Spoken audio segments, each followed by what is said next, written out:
भंडूरा। झर की छाया में जीता एक गांव, भारत के हृदय में बसा एक छोटा सा गांव भंडूरा। एक समय यह गांव अपनी स्वच्छ हवा, हरे भरे खेतों और शांत जीवन के लिए जाना जाता था। लेकिन आज भंडूरा एक ऐसी त्रासदी के बीच खड़ा है जिसने जीवन के हर पहलू को निगल लिया है। भंडूरा के चारों ओर कई फैक्ट्रियां खड़ी हैं। हवा में उठता धुआं और केमिकल की भाप अब गांव की पहचान बन गई है। यह प्रदूषण इतना गहरा है कि यहाँ की हवा, पानी और मिट्टी तीनों झर में बदल चुके हैं।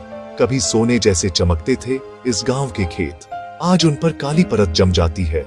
फसलें उगती तो हैं, लेकिन खाने लायक नहीं बचती। जमीन अब जिंदगी नहीं बल्कि जहर उगलती है। दूषित पानी भंडूरा की सबसे बड़ी सच्चाई बन चुका है।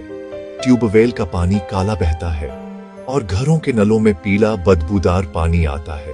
पानी जो जीवन देता है अब बीमारी बांट रहा है। गांव के करीब 70% लोग सांस की बीमारी से जूझ रहे हैं। एक बड़ी आबादी कैंसर जैसी घातक बीमारी का सामना कर रही है। बुजुर्गों की आंखें अपना प्रकाश खो रही हैं और बच्चे जो भविष्य हैं अब सुरक्षित नहीं बचे। भंडूरा के बीच से बहने वाला नाला फैक्ट्री के रासायनिक कचरे से भर चुका है। यह नाला सिर्फ गंदा नहीं, घातक है।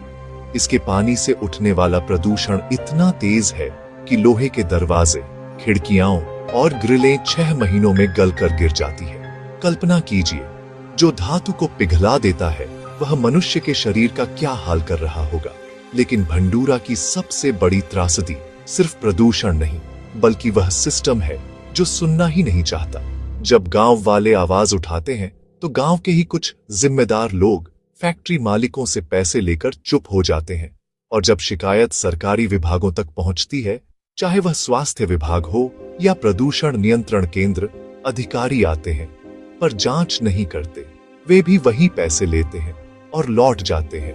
भंडूरा की तकलीफ आज भी भंडूरा में ही कैद है।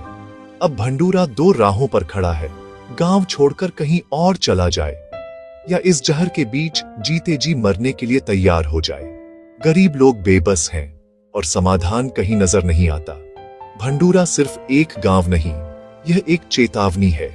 एक सवाल है उस व्यवस्था पर जो इंसानों की जिंदगी से ज्यादा पैसे और मुनाफे को महत्व देती है। भंडूरा आज भी उम्मीद में है, शायद कभी कोई उसकी आवाज सुने।